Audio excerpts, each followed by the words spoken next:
뭐 잠깐 설명을 드리면, 이제 현재는 아로마티카 연구소에 있고, 이제 원래 전공은 분자 미생물학이라는 전공을 했었습니다. 여러분들 아마 꿀을 섭취하시면 비브리오 벌리피커스라는 이제 미생물에 의해서 폐혈증이 걸리게 되는데, 그 폐혈증을 분자 미생물학 단계에서 어떻게 관리할 수 있는가, 이걸 연구했었고요. 근데 실질적으로는 이제 졸업하고 LG생활건강이라는 회사에 들어가서 생활용품을 먼저 연구하다가, 그러다가 이제 2011년부터는 화장품을 연구를 했고요. 생활건강에서 16년 정도, 17년 정도, 16년 여기 있다가 작년에 아로마티카로 옮기게 되었습니다. 그거에 관련된 내용은 뒤에 잠깐 말씀을 드리도록 하겠고요. 관심 분야는 어떻게 현재 제가 업무에 관련된 내용을 적었습니다.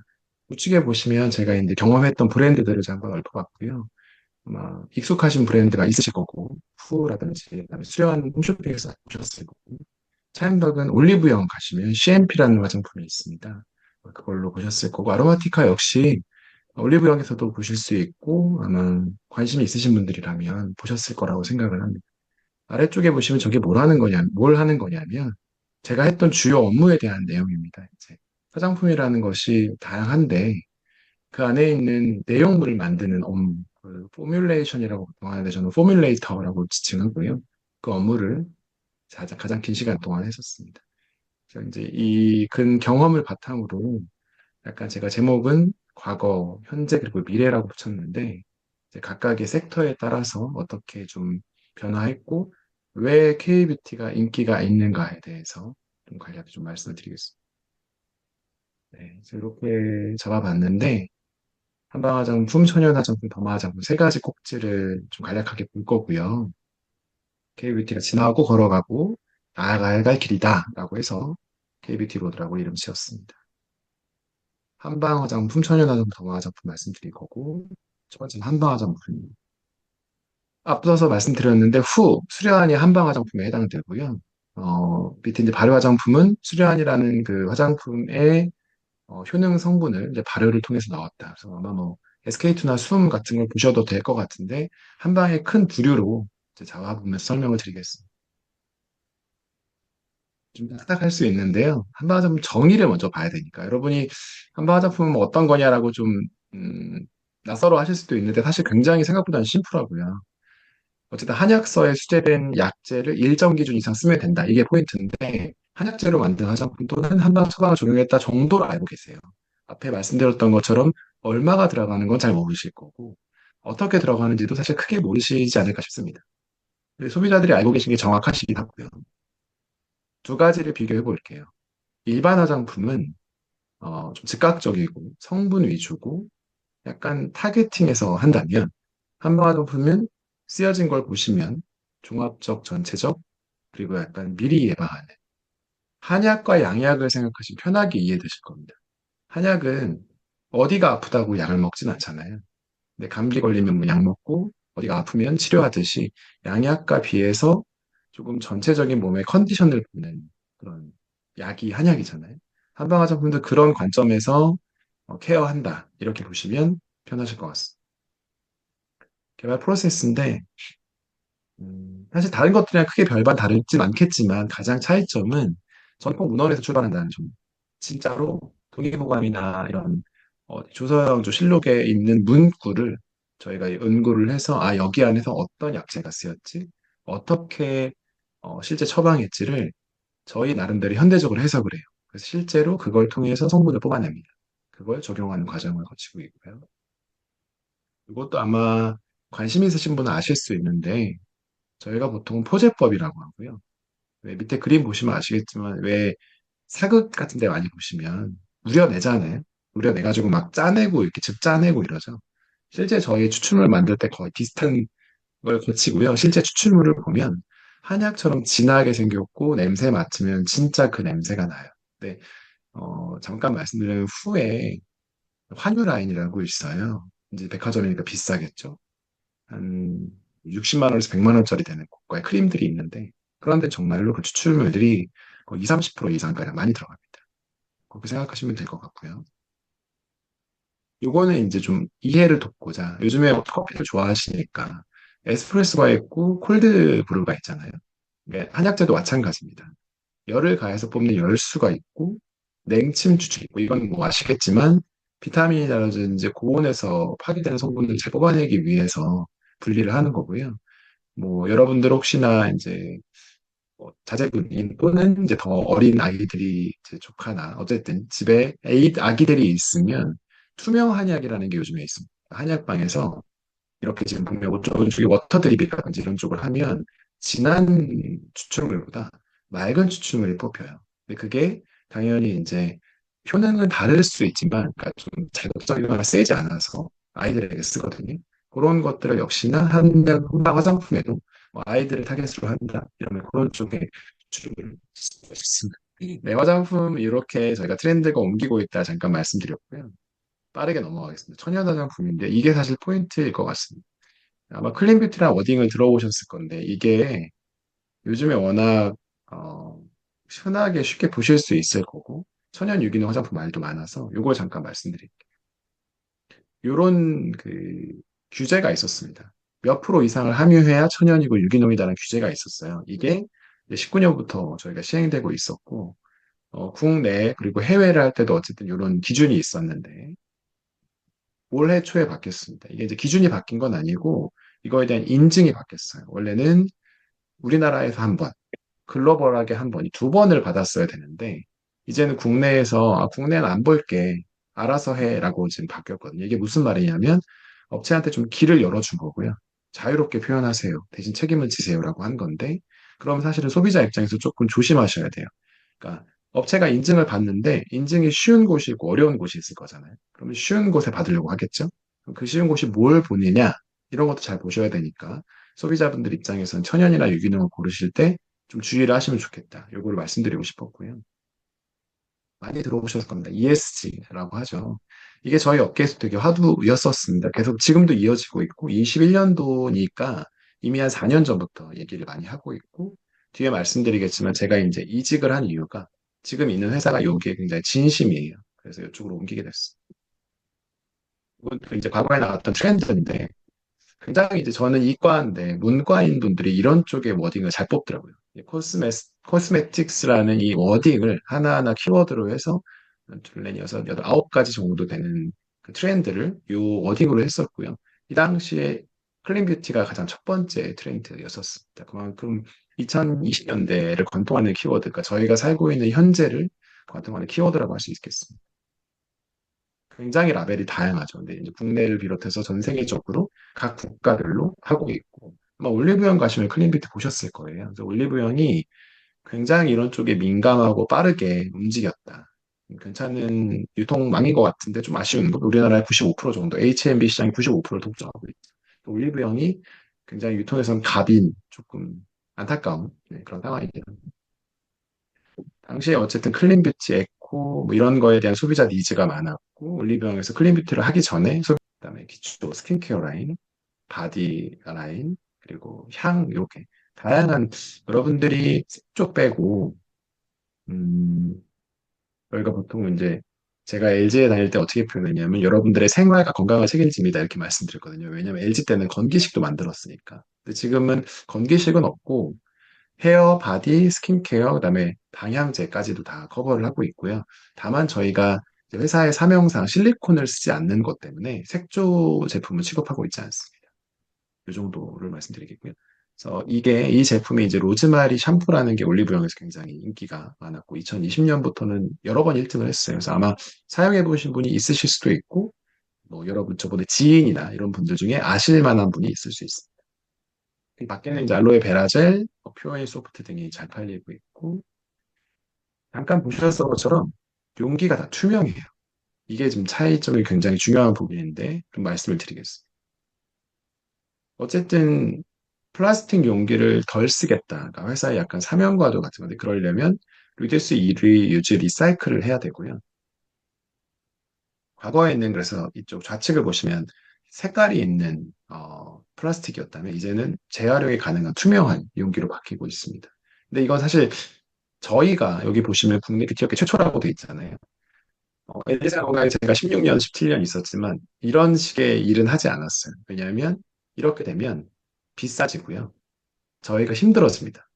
근데도 하더라고요. 그러니까 이게 회사의 약간 가치관과 결부된 것 같은데 제가 어쨌든 옮겨 나와서 계속 지금 보고 있는데 굉장히 매출이 상승하고 있거든요. 이게 앞서서 말씀드렸던 것처럼 이제는 소비자들이 단순히 내용물이나 품질만 보지 않고 전체적인 걸 다 본다. 가치를 보고 소비를 하기 때문에 앞으로 좀 잘 되지 않을까 생각합니다. 그쪽으로 저희가 원료부터 선별을 잘 하고 있고요.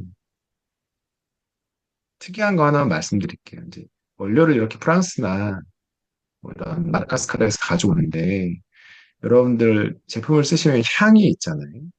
근데 보통은 그 향들은 다 합성이 아니에요. 근데 저희는 천연만 써요. 이게 업계분이 아니시면 쉽게 이해되지 않으실 수 있는데 어떻게 생각하시면 편하시냐면 라면 스프를 만드는데 진짜로 천연이 아니고 합성을 써야지 쉽잖아요. 저희는 그냥 진짜 천연을 써가지고 라면 스프를 구현한다고 보시면 돼요. 비싸고 어렵고 돈이 안 돼요. 그치? 저희 대표님이 원래 스타트를 아로마 테라피스트라서 천연 아로마 에센셜 오일을 최대한 널리 사용하게 하겠다라는 사명을 또 가지고 시작을 했다고 하시더라고요. 그래서 어려운 길을 걷고 있습니다. 근데 이게 음, 과연 이제 얼마나 소비자들에 전달될지는 잘 모르겠지만 노력을 하고 있고 본사는 그 압구정 신사에 하나 있고요. 공장과 연구소는 오산에 있습니다. 오산은 지금 보시면 옥상 천장인데요. 다 태양광으로 덮여 있죠. 그래서 태양열을 통해서 한 4분의 1 정도는 에너지를 세이브하고 있어요. 이것도 역시 그러니까 금전적인 측면도 있고요. 당연히 금전적 측면이 있습니다. 1년에 몇 천만 원씩 절감이 되니까. 하지만 이걸 통해서 결국은 아까 말씀드렸던 그 재활용, 재사용, 최대한 에너지를 아껴서 지구를 위해야겠다라는 마음으로 사실 한 거고요. 좀 괜찮습니다. 네. 더마부터 말씀드릴게요. 이제 한방을 받고 천연을 받고 이제 더마인데요. 사실 더마도 지금 어쨌든 현 시대를 관통하는 키워드긴 합니다. 근데 앞으로 미래에 사실은 저는 굉장히 주목받을 거라고 보고 있고 왜 그런지 뒤에 말씀 좀 드릴게요. 많이 들어보셨을 거예요. 더마 화장품을 영어로 코스메시티컬이라고 표현을 하고 이건 왜 그러냐. 이제 코스메틱과 파마시티컬의 합성어고요. 이제 표에 나와 있는 것처럼 화장품은 의약품이 아닙니다. 명심하셔야 될 게 어디 뭐 광고나 이런 데서 며칠 발랐는데 하얘져요. 며칠 발랐는데 났어요. 이거 화장품 아닙니다. 의약품인 거예요. 위험한 거고요. 사실 여기 나온 것처럼 화장품은 장기적이고 지속적이어야 이게 키워드고요. 의약품은 단기간에 돼야 됩니다. 이 중간 영역이 코스메시티컬이라고 보시면 돼요. 그러니까 사실은 소비자들이 좋아할 수밖에 없겠죠. 화장품도 효과를 보고 싶고 의약품도 다 가지고 싶은데 그걸 절충안이기 때문에 사실 그래서 올리브영 가시면 대부분의 매장에 이제 대부분의 제품들이 다 코스메시티컬을 표방하는 더마 화장품을 얘기하고 있습니다. 근데 그냥 더마가 아니고 보통 뭐 비건 더마나 뭐 클린 더마나 이렇게 얘기를 많이 하죠. 왜 인기가 있냐? 좀 더 말씀드리면 사실 이 더마 코스메틱 쪽은 화장품만 하지 않아요.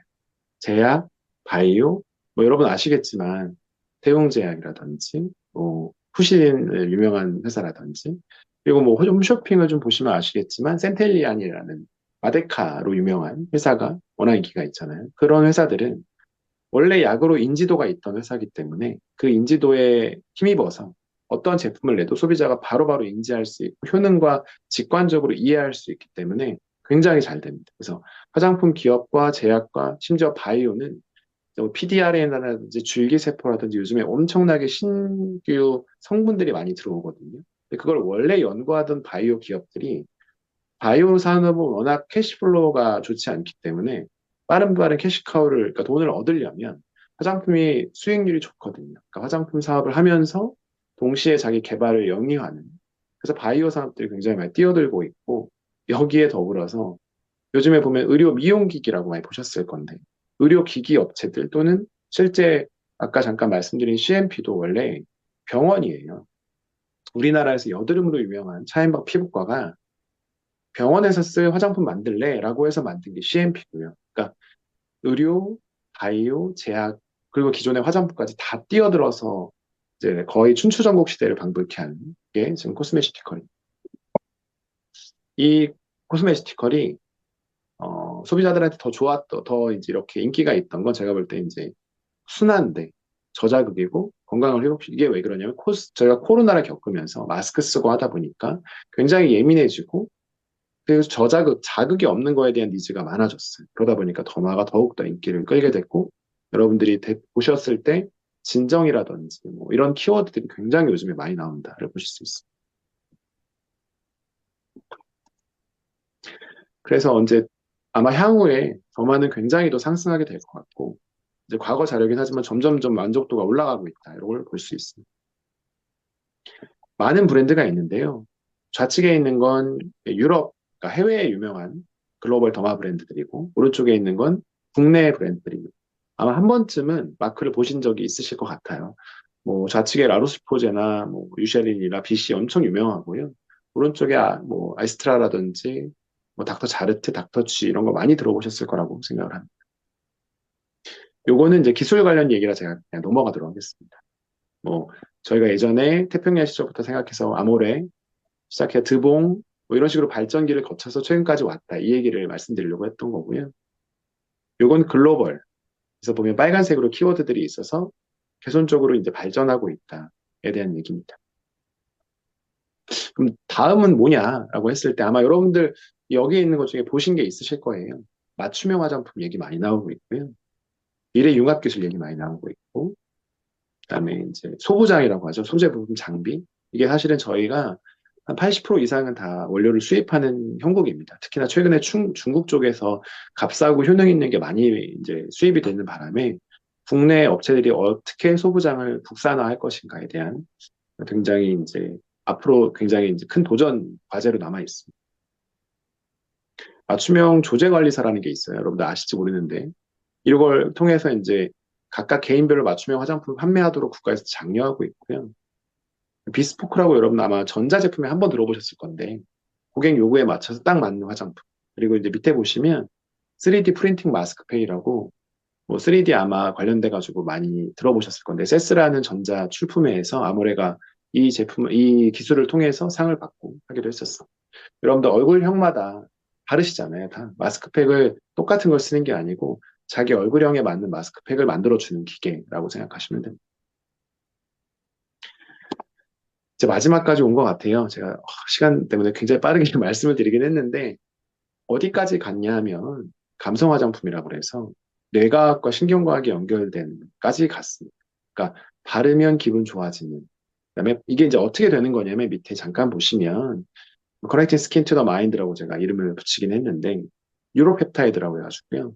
말 그대로 신경 펩타이드입니다. 그러니까 신경성으로 염증을 차단하는 펩타이드가 다 있어요. 그걸 하면 예를 들면 그런 겁니다. 가려움이 가렵다가도 안 가려워지고 차가운 느낌이 덜해지고 뜨거운 느낌이 덜해지고 자결감이 덜해지고 이런 거거든요. 그 결국은 다 펩타이드 때문에 가능한 것들인데 사실 그렇다 보니까 이제 이게 결국 직접적으로 나의 내 기분과 내 어떤 것과 연결돼서 사실 요거는 성분은 그렇고요. 제가 여기다 적진 않았지만 제가 이제 저 아로마 쪽으로 오고 나서 아로마 테라피가 사실 이 영역에 미치는 것이 굉장히 많습니다. 그래서 여러분들 느끼실지 모르겠지만 몇 년 전에 비해서요. 향 관련 제품이 굉장히 많이 늘어났습니다. 향수뿐이 아니라 방향제, 탈취제, 뭐 집안에 두는 이런 석고 방향제, 차에 두는 차량용 방향제 이런 것들이 몇 년 사이에 엄청 늘어났어요. 이게 결국은 다 소비자들한테 감성에 영향을 주는 거고 저희가 어쨌든 쉽게 표현하면 먹고 사니즘, 먹고 살만해졌으니 다음 단계를 바라보는 건데 그게 바로 이제 향에 대한 니즈일 거고요.